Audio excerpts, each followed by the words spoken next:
다음에 이제 3점에는요. 사업소득은 어떻게 과세할까? 얘는 오늘 나눠드린 PPT 좀 보세요. 오늘 나눠드린 자료.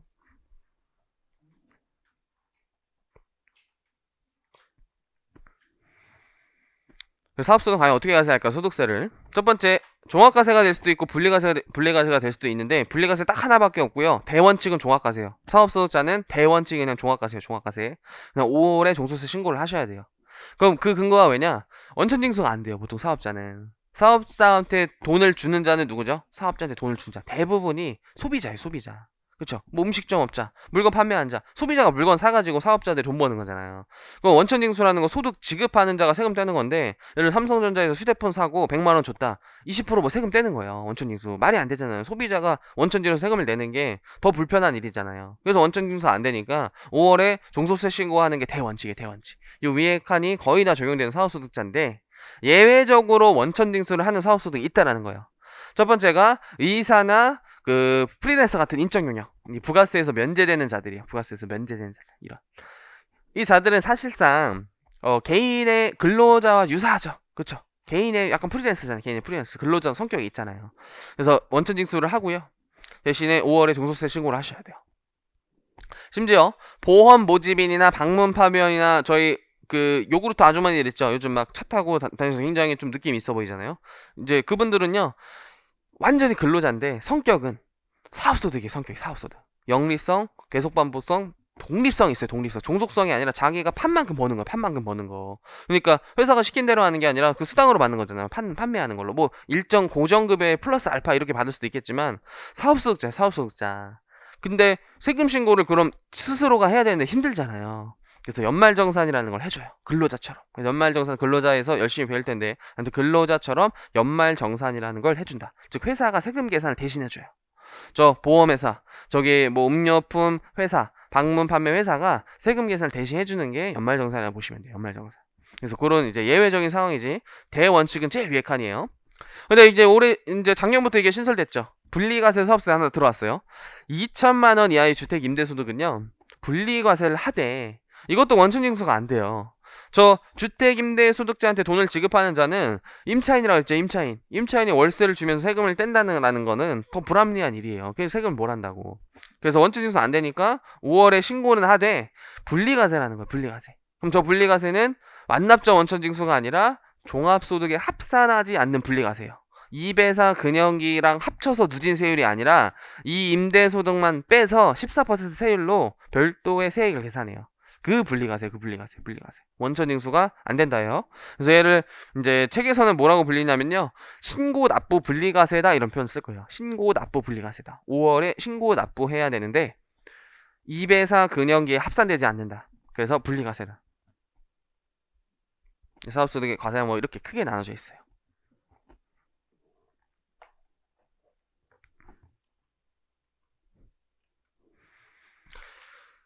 그래서 내용을 보시면요. 책에 개요.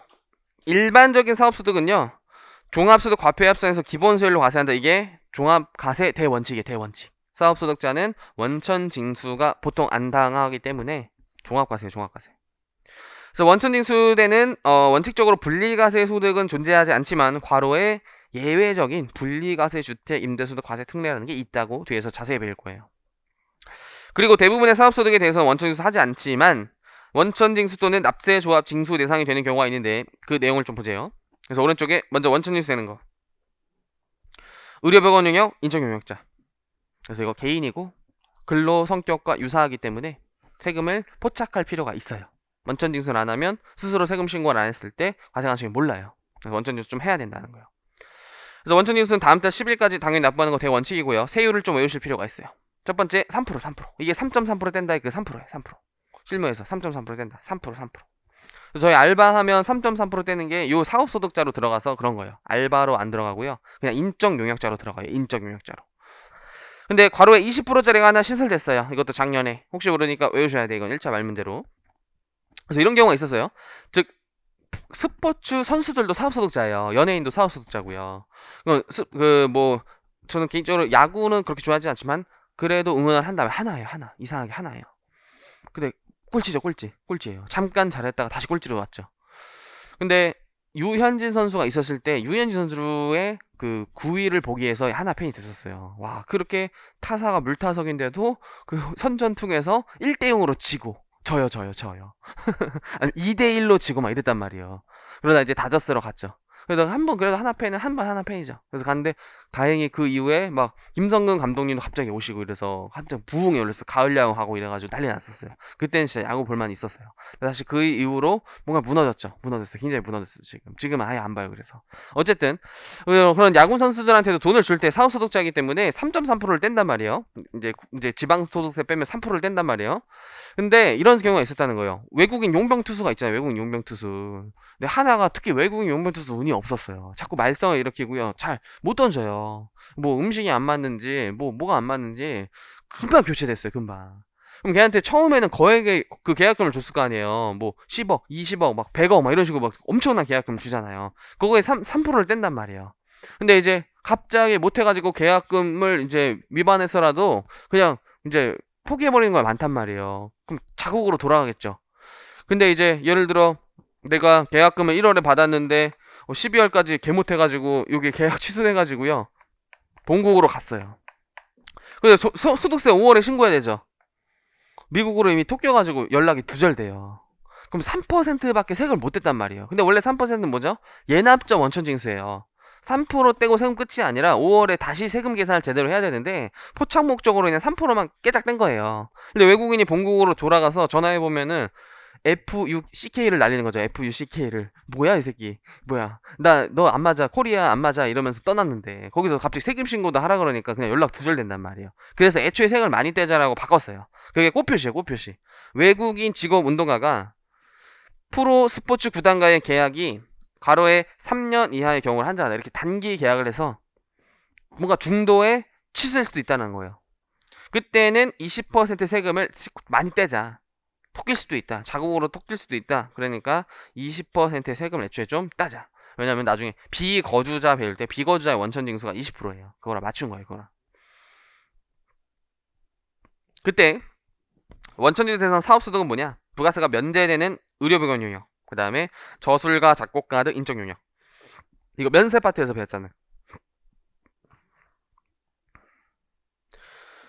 그 다음에 방가로 이번에 원천징수 의무자의 범위는요. 개인적으로 단데 아래쪽에 오히려 그걸 기억하세요. 뭐 사업자, 법인 등 단데요. 오히려 아래쪽 본래 여기 보시면 본래 원천징수 대상 소득을 지급하는 자는 개인, 법인, 사업자, 비사업자 여부에 관계없이 무조건 원천징수 납부하는 것이 원칙이지만 예외적으로 이러한 의료보건 용역, 인적 용역에 대한 소득세 원천징수 납부만은 사업자, 법인 등이 지급하는 경우에만 해당된다라고 해서 일반 개인이 이제 원천징수 의무자에서 배제되는 거예요. 일반 개인은 없는 거예요. 일반 개인이 X예요. 일반 개인이 X.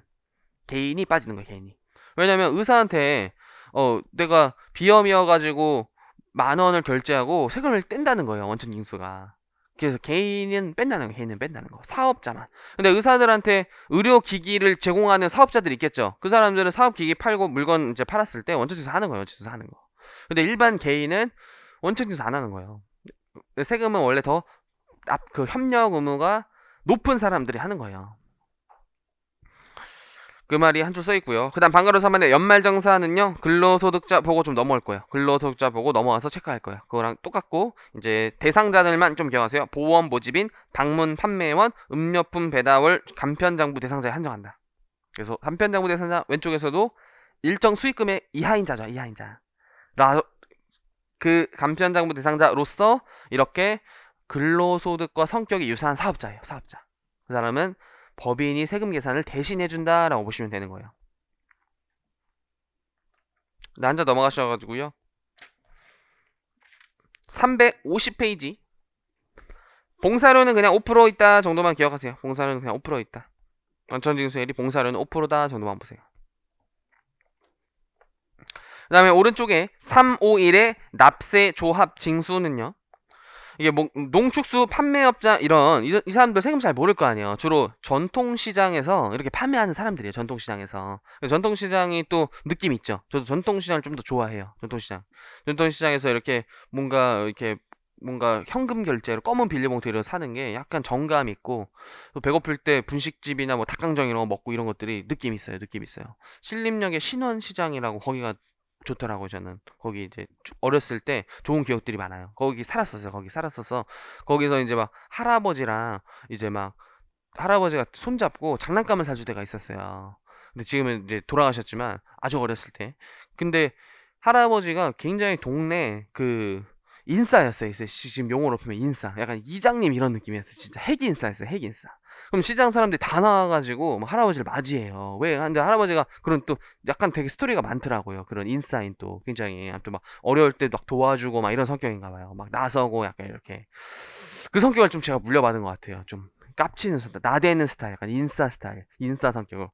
그래서 막 전통시장 사람이 다 모여가지고, 이 손자다 하면서 막 먹을 것도 주고, 막 비닐봉투를 이만큼 갖고 집에 와요. 할아버지가 한번 시장을 뜨면은 막 그런 기억이 있어가지고 좋은 기억이에요. 근데 그분들이 세금 신고하기 어렵겠죠. 어려우니까 납세 조합이라는 걸 조직해요. 조합이 법인이 아니라 그랬죠. 조합. 그냥 개인이 모인 단체예요.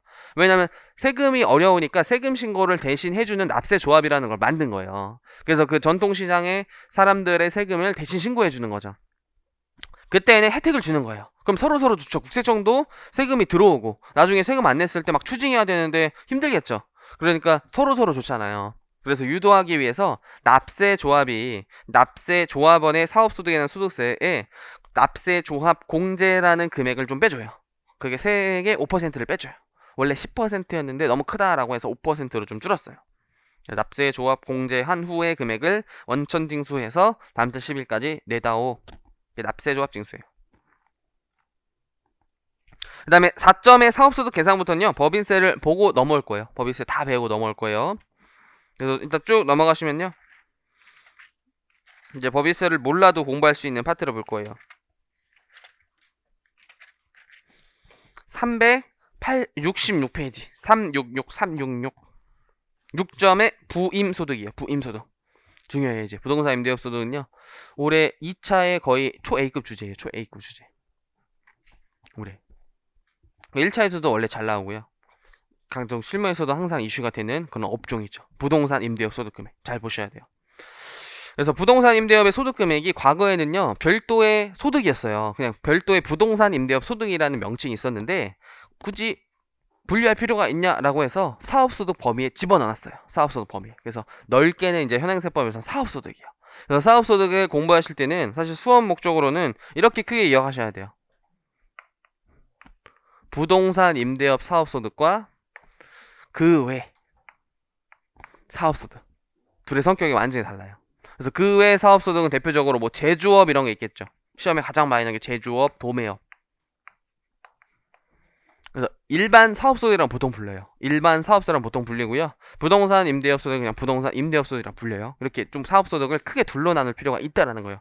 왜 둘로 나누는지 요 이제 PPT 화면을 좀 볼게요. 뒤에서 5절에서 배울 텐데요. 결손금과 이월결손금 공제라는 파트를 배울 거예요. 결손금과 이월결손금 공제. 그래서 결손금이 일단 뭔지 보면요.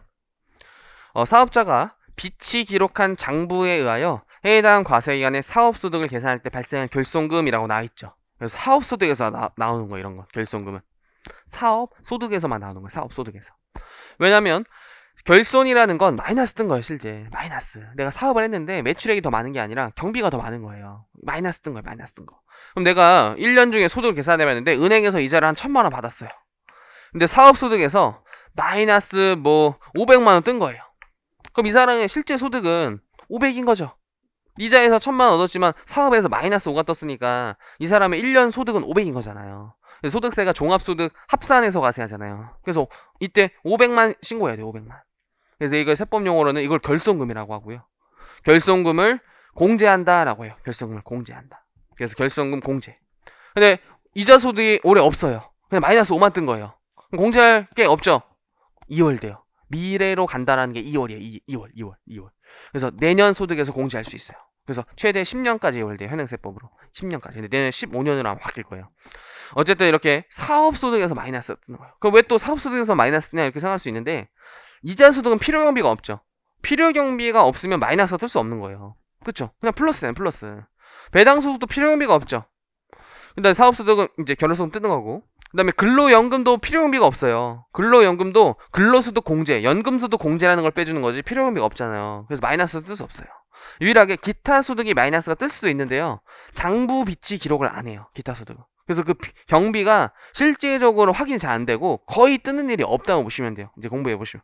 그래서 현행세법은 사업소득만 결손금을 인정해줘요. 그것도 장부를 비치 기록했을 때만. 장부 비치 기록하고 다 경비하면 가공경비 넣겠죠.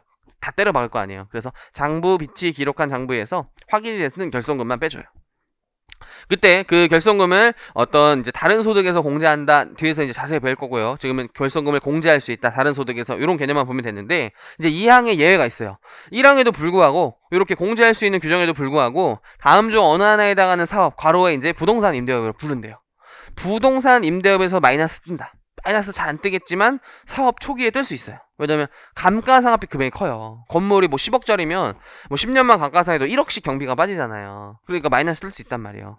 그래서 그 결손금은 종합소득 과세표준을 계산할 때 공제하지 않는데요. 지금 부동산 임대업은 결손금 떠도요. 다른 소득에서 공제를 못해요. 이렇게 일반 사업소득과 부동산 임대업의 결정적인 지금 특징, 결손금 공제 여부예요. 결손 공제 여부. 일반 사업소득은 다른 소득 깔 수 있지만 부동산 임대업은 그냥 못 가요. 그냥 우리나라 태도예요, 이것도. 왜냐면 부동산 임대업 소득이 사실 노력이 없이 발생한 거죠. 불로소득이라 그래요. 그 불로. 노동 없이 발생했다. 불로. 그래서 부동산 임대업 사람들의 보통 일과가 다 그러진 않겠지만 물론 열심히 사시겠지만 대부분의 사람들은요. 아침에 10시에 일어났어요. 스타벅스로 가죠. 그래서 레디백도 하나씩 사고요. 그리고 점심을 굉장히 비싼 데서 먹어요. 한정식집 먹고 노랑 저고리에서 좀 불고기와 생선구이 좀 먹고 그 다음에 골프를 치러 가요. 그리고 사우나를 가고요. 퇴근이에요. 그래서 저녁 드라마를 보면서 취침해요. 그런데 마이너스가 떴대요. 다른 소득을 공제한다는 거 좀 배 아픈 일이죠. 억울한 일이에요. 그래서 공제하지 않는 게 우리나라 태도예요. 공제하지 않는 게. 그래서 근데 또 예외적으로 다만 주거용 건물 임대업이 주택임대 사업자예요. 주택임대 사업자는 또 그러하지 아니하다라고 돼 있죠. 예외예요. 예외의 예외. 그럼 주택임대 사업자의 결손금은 다시 공제할 수 있어요. 원칙처럼.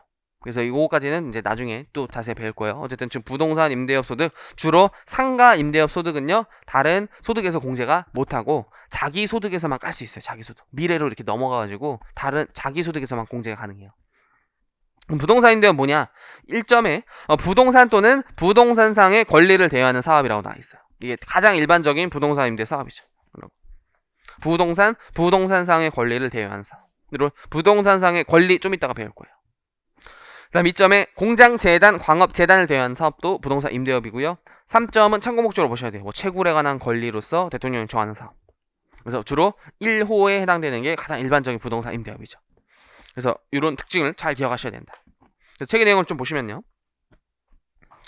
부동산 임대업의 소득도 사업소득의 범위에 해당되는데요. 그런데부터 좀 체크하세요. 부동산 임대업에서 발생한 결손금은 해당 과세기간의 다른 소득금액에서 공제하지 않고 이월시켜 미래로 넘어가서 다음 과세기간 이후에 발생하는 부동산 임대업 자기 소득에서만 공제할 수 있어요. 그리고 디테일하게 괄호에 주거용 건물 임대업 제외 이런 것도 잘 나와 있죠. 주거용 건물 임대업 제외 첫 번째 줄에. 이러한 점 때문에 내가 뭔가 슈퍼도 하고 부동산 임대업도 한다면요. 슈퍼 장부와 부동산 임대업 장부를 각각 기장해야 돼요. 장부를 2장 써야 돼요. 결손금 공제 여부가 다르니까. 어디서 결손금이 나는지 구분해야 되니까 장부를 2장 써야 돼요. 그래서 나와 있어요. 이러한 점 때문에 사업소득이 부동산 임대에 발생한 소득이 포함되어 있는 사업자는 소득별로 구분해서 회계 처리해야 된다. 이렇게 장부를 2장 써야 된다는 거예요. 구분 기장해야 된다. 그때 부동산 업은 이런 것이다. 동그라미 1번 부동산 또는 부동산상의 권리를 대여하는 사업. 그 권리에는 요거 가장 대표적인 게 전세권, 지상권, 지여권이에요. 전세권, 지상권, 지여권. 이거 사업소득에서 하나 그거 배운 거 있죠. 공익사업과 관련한 지여권, 지상권은 기타 소득으로 열거가 돼 있죠. 영리성이 없어요. 영리성. 그럼 여기는 공익사업과 관련이 없는 케이스를 말하는 거야. 없는 케이스. 자, 이번에 공장재단, 광업재단 돼요. 그 다음에 3번에 뭐 덕대 이런 거 참고 목적으로 보시고. 그다음 용어 뜻도 한 번씩 읽어보세요. 전세권 이런 것들 잘 아시겠죠. 그 다음에 이번에 지상권, 지여권까지는 보세요. 3번까지는 한 번씩 읽어보세요. 이거 민법에 나와 있는 개념이에요. 참고로. 특히 지상권이 그래도 실무에서 가장 많이 발생하고요. 참고로 지여권은 보통 언제 발생하냐면요. 이런 경우에요. 여기가 이제 도로예요. 도로. 근데 토지가 이렇게 구분이 되는데 이거는 갑토지고요. 이거는 을토지예요, 을토지. 여기는 다 이제 뭐 절벽이든지 어떤 공간이 아니에요. 그럼 이 도로에서 내 갑토지로 뭔가 와야 되는데 그러면 을토지를 이렇게 넘어와서 와야 되잖아요. 뭐 이렇게 슈퍼맨 이렇게 점프할 순 없잖아요. 또라이죠. 그래서 이렇게 을토지를 통해서 올 수 있는 어떤 통로를 개설해서 을한테 돈을 준 거예요. 이런 것들이 을이 지역권을 설정했다라고 표현. 지역권 대여, 지역권 설정 이런 소득이요. 남의 토지를 이용할 수 있게 하고 돈을 이제 받은 거 이런 것들이에요. 그게 이제 지역권이에요. 지역권.